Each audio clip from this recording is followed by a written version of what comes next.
worth of projects sa BICAM. Sana po ay hindi nila ako mapatay bago ko mailabas ang lahat. Ginawa ko lang ang utos sa akin, pero ngayon, handa na akong harapin ang lahat.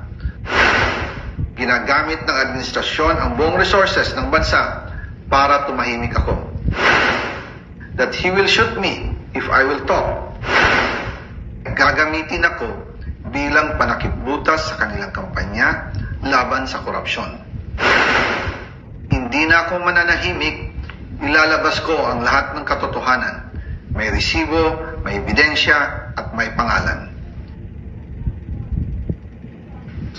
Again, I informed the Speaker and asked clearance about the instructions ng Pangulo. At ang sabi niya, wala tayong magagawa. Kaya po nagtataka ako kung bakit sinasabi ni Pangulo na hindi niya makilala ang budget, samantalang lahat na binawas at dinagdag sa mga ahensya ng gobyerno ay humihingi ng approval sa kanya si Sekmina Pangandaman. Bago namin ginawa o tinapos ni Senator Chis Escudero during the BICAM. Sinabi pa ni Sekmina, everything is cleared with the President. Basta importante, pasok ang pondo na request ng Pangulo. The following day, sinabi ni Sekmina, approve na si Presidente BBM sa lahat na binawasan na ahensya. Masaya na ang Pangulo dahil naipasok ang gusto niyang 100 billion insertion. Wala pong perang napunta sa akin. Lahat po ng insertion napunta sa ating Pangulo at Speaker Martin Romualdez.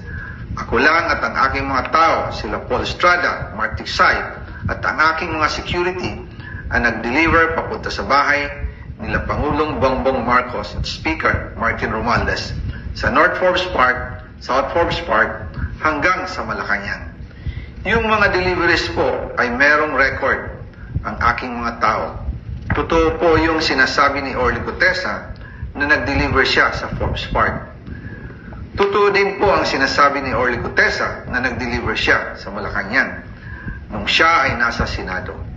Para mapatunayan ang mga litrato na deliveries ay lalabas ko po together with this video.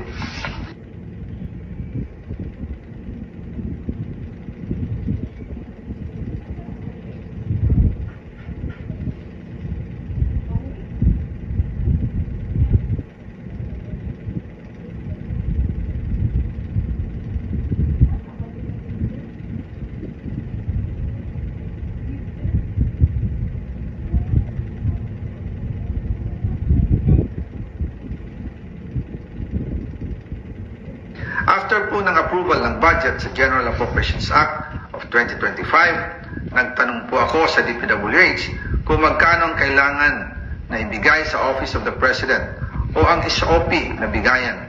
Ang sinagot sa akin ay 25%. Ang ibig sabihin nito, 25% ng 100 billion ang SOP na kailangan ibigay kay BBM mismo.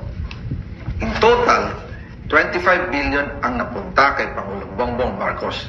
Kaya ngayon ay hinahamon ko si Ombudsman Remulla kung seryoso talaga siya sa mga sinasabi niya sa kanyang press release na idadamay niya pati si Martin Romualdez kung magbibigay ako ng ebidensya. Patunayan niya ngayon ang pronouncement niya. Imbestigahan niya ang fraternity Brad at ang kanyang kaibigan na si Speaker Martin Romualdez kung talagang tutupad siya sa tungkulin niya. Imbestigahan din niya si President Bongbong Marcos. Sabi nga ni BBM ng SONA, let's do it right at mahiya naman kayo, hindi po ba? Nananawagan din po ako sa Senado na imbestigahan ang 100 billion insertion ni Presidente. Alam ko po na hindi gagawin ni Ombudsman Remulla ang hamon ko. Pero magaling ang Senado sa imbestigasyon at ako ay naniniwala na dahil sa kanila, lalabas ang katotohanan.